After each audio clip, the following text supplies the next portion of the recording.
People are giving me credit for good timing. I decided years ago to get out. It was a good decision, and very interestingly, it coincides with Atlantic City going down. The blaming of others for personal failure. A lot of it has to do with poor political management and too much competition. Very bad political decisions over many years. His disregard for science and the war on windmills. Wind turbines, they are terrible. They're obsolete. They ruin neighborhoods. They reduce the value of everybody's houses. They raise everyone's taxes. They're very bad. They kill the birds and hurt the environment. His prowess at gleaning free advertising from major news organizations. Want to ask a question about Turnberry, his championship golf club on the Firth of Clyde in Scotland, by any chance? It's rated the #1 course.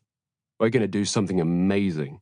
The hotel is going to be one of the great hotels in the world. We will do a terrific job for the people of Scotland. Evident, too, was his wistfulness for the mythic glory days of Atlantic City, a Jersey Shore version of the sentimental nationalism he would peddle in 2016 for those who sought refuge in a misremembered past. To watch the tape back now is to be reminded of how interchangeable was his sales patter. Though the topic was his casinos, he could just as easily have been hawking Trump steaks, Trump University, Trump wine, the Trump board game, the Tour de Trump cycling race, the Trump candidacy, or the Trump presidency.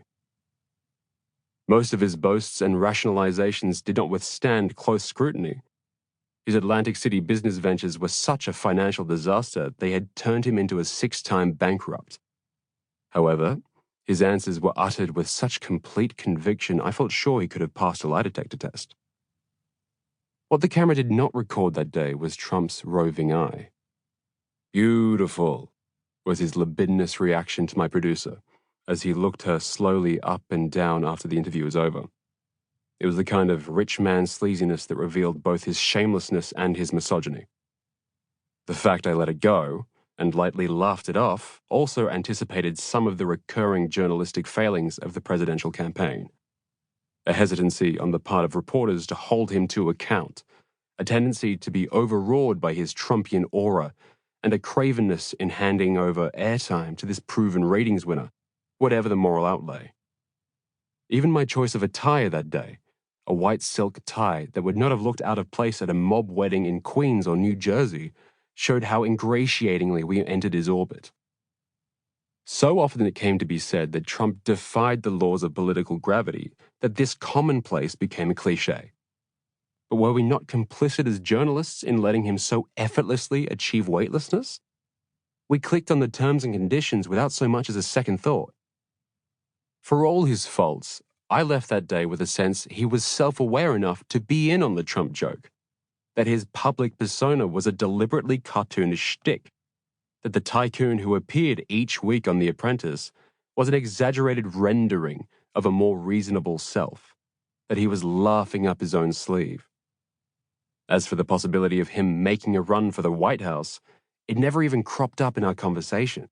The notion he could monopolize media attention, seize control of the Republican Party, upend the U.S. political system, and swap Fifth for Pennsylvania Avenue seemed risible. When the interview was over and our story went to air, I never again expected to report on Donald J. Trump, nor to mention him much in passing. Also, I left with the firm impression his best days and grandest designs were in the past. The idea that my first waking act, day after day, month after month, year after year, would be to check his Twitter feed was farcical. So I was not in the least bit perturbed, despite a long-held paranoia about missing breaking stories, to be on holiday the day he descended that golden escalator to announce his bid for the presidency. It seemed like a brand-boosting stunt, a narcissistic pseudo-candidacy, a novelty act.